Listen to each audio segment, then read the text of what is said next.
Tome muito cuidado, pois no mundo que você irá adentrar tem monstros bizarros, moças muito bonitas e um cara de capacete e fraque. Vai entender. Isso mesmo, pessoal. Hoje falaremos de uma das maiores, se não a maior obra da vida do mestre das Ashuras, Gary Gianni. Falaremos de quê? Isso aqui, ó. Monster Man, os monstros humanos. Bora pro vídeo? E aí, pessoal, espero que vocês estejam bem. Estamos começando mais um vídeo. Várias resenhas estão chegando aí e outras estão mais adiante para vocês, aguardando a esquina, né, nos próximos dias que virão. Tem também mais algumas aquisições e o que eu mais consegui fazer para vocês, né? Então, tenham um pouquinho de paciência, tudo a seu tempo, tá bom? Vamos falar aqui de um material da Mitos para vocês, tá?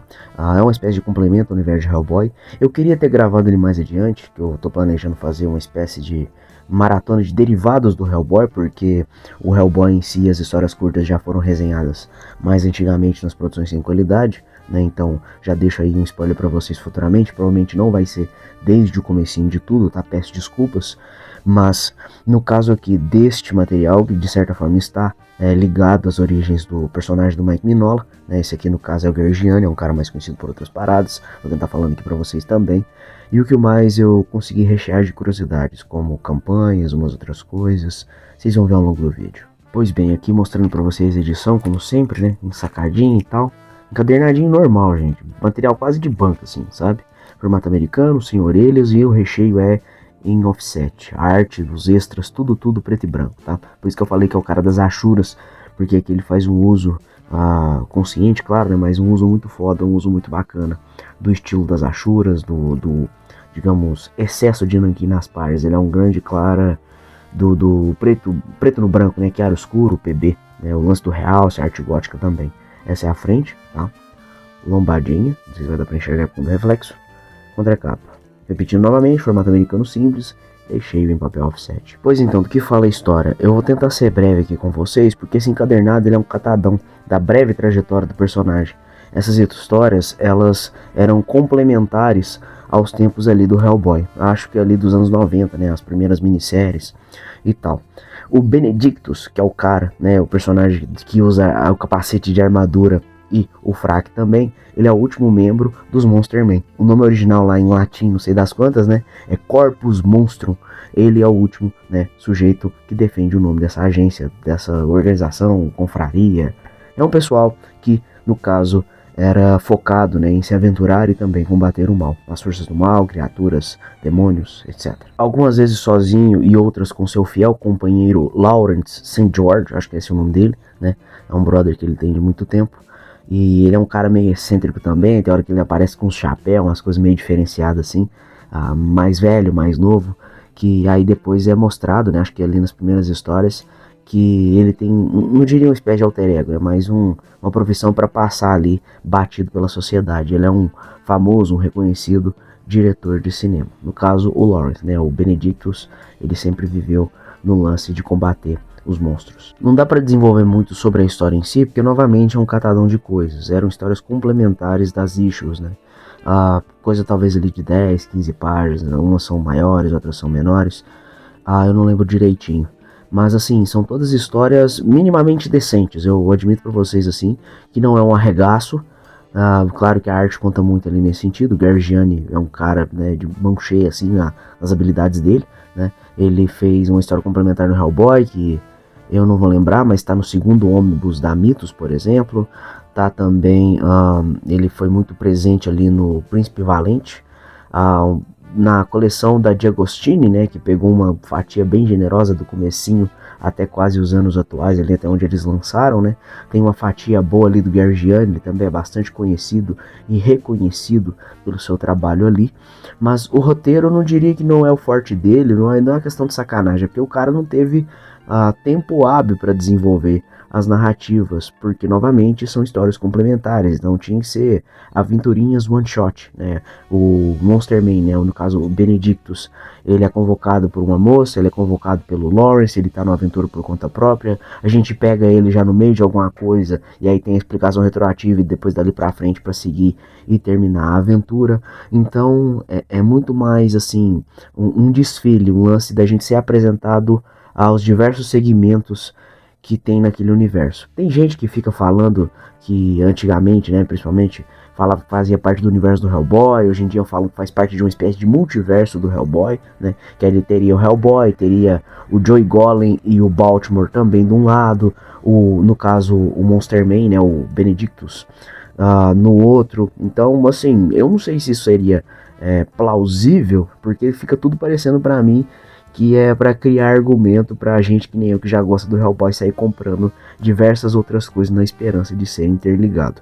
Tem gente que fala que estão ajeitando algumas coisas para isso acontecer, mas até acontecer de fato eu não dou muita moral para isso não, fica parecendo justamente conversinha para fazer a gente comprar mais coisas. E são historinhas divertidas, como eu dizia o lance do roteiro, são historinhas bacanas.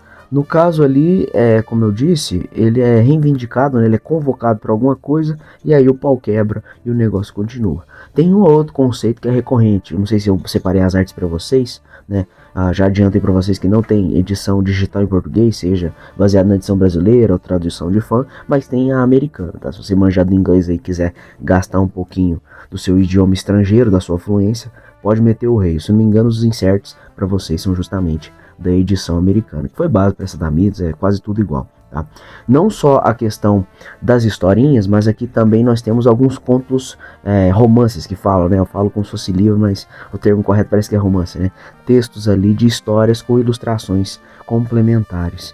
E falando para vocês assim, é um personagem legal, né? Ele teve muito potencial, só que infelizmente não teve o espaço devido. Mas se você vê a arte ali, e muito por conta disso eu imagino, eu acho que o Gary Gianni quis mostrar mais o cacife de arte do que roteiro em si. Novamente, a história não é ruim, ela só é muito básica, muito simples. Mas é feia, é ruim, é mal desenvolvida? Não muito.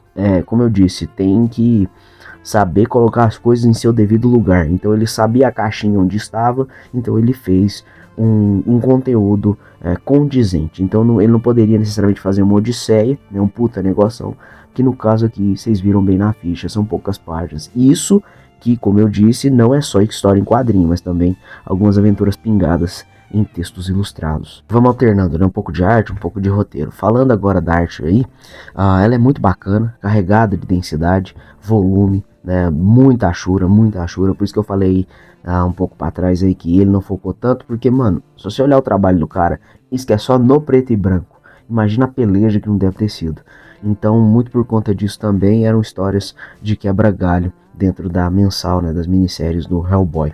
E assim, o trabalho do cara, ele é notável, né? Você vê aí algumas artes que eu também separei para vocês.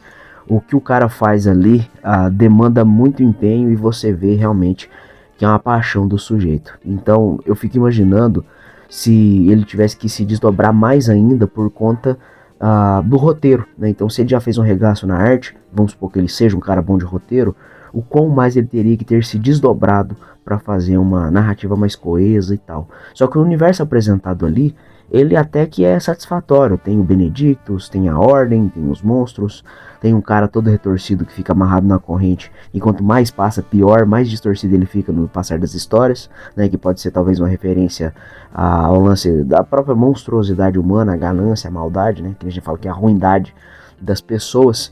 Mas o lance da arte aí, fazendo esse par com o roteiro, é muito bacana, sabe? Monstros bizonhos, o Benedictus muito bem, né, trajado na estica, muito arrumado, e vários outros detalhes assim que são realmente de você querer comprar o original ou pelo menos imprimir alta qualidade para pegar na porta de casa. Porta de casa que eu falo, gente, é recepção, tá? Você entra assim na sala, tem um pôster, né? O cara vai imprimir um cartaz e botar na rua ali, né? Fazendo propaganda pro Gergiane.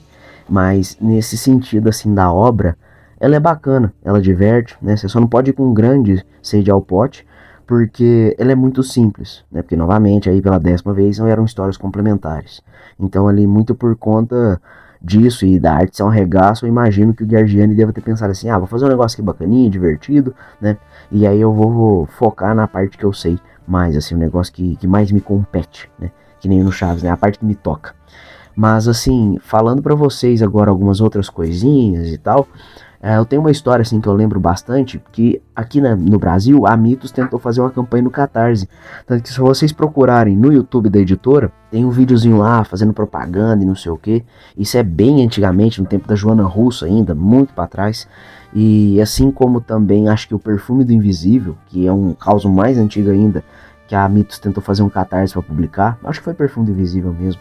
No caso também, o Monster Man não vingou no Catarse, né, a primeira vez. Depois quando voltou aí, voltou de qualquer jeito, voltou publicado bonitinho e tal, né, sobre outras mãos, outras cabeças pensantes lá dentro da editora.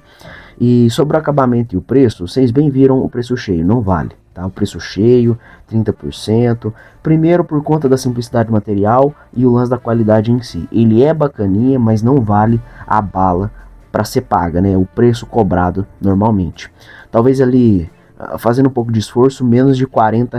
Agora, para ter certeza batida assim, 30, menos de 30 seria joia, porque novamente é um encadernado simples de aventuras diretas, muito bem ilustradas. Eu poderia desenvolver um pouco mais sobre as aventuras, mas novamente, pessoal, são histórias curtas. Eu tô falando em termos gerais justamente para não, quem sabe, desfavorecer a leitura de vocês. Porque, pô, se eu falar uma história aqui, já é, sei lá, 25, 20% do encadernado e fica ruim, sabe? Mas é um material legalzinho, recomendo para vocês. Só que, novamente, não vão achando que, né, tem aquele nível de desenvolvimento de um Hellboy, ou porque a arte é foda pra caramba, o roteiro também é. Não, é uma aventura simples, direta e muito competente, tá? Novamente, como eu falei do preço, menos de R$ 30 seria o ideal, na minha opinião, por conta da simplicidade do acabamento e das histórias. Agora, se você é um cara que mexe com desenho, se você é um cara que mexe com pouca coisa, pague o preço que você quiser, tá? Se tiver disponível na Amazon, vai estar o link aí na descrição. E eu acho que é tudo, tá? Uma arte bacana, um roteiro decente, uma leitura minimamente divertida, um entretenimentozinho de qualidade, tá? Não se esqueçam também do nosso correio multiversal, tá? R$ 10 por pergunta para o nosso vídeo especial que está quase chegando. Eu acho que está quase dando tanto de perguntas que eu falei lá no começo. Diferentemente do cara do Tropa de Elite, vocês podem também não financiar essa merda, né? Doem aí outros valores, R$ 2, R$ 3, R$ 5. Se não quiser dar nada também, comprem pelo link, dê um like, comentem, compartilhem. Quase tudo que vocês fizerem aqui, vocês conseguem contribuir e colaborar com o projeto de alguma forma, com engajamento, com comentários, com dinheirinho mesmo, comprando no link. A gente sempre tenta aí agir por diversas frentes para justamente não ficar dependente de uma só e por subsequente, né, por consequência, fazer pressão. Igual tem gente que fala, ai meu Deus, manda um live pix aí, nossa senhora, né? Tem link, tem live pix, tem engajamento, faça o que você preferir, tá bom? E novamente, é uma leitura muito bacana. Fiquem com as artes, nos vemos na próxima, muito obrigado por tudo, beijo, um abraço, tchau, tchau.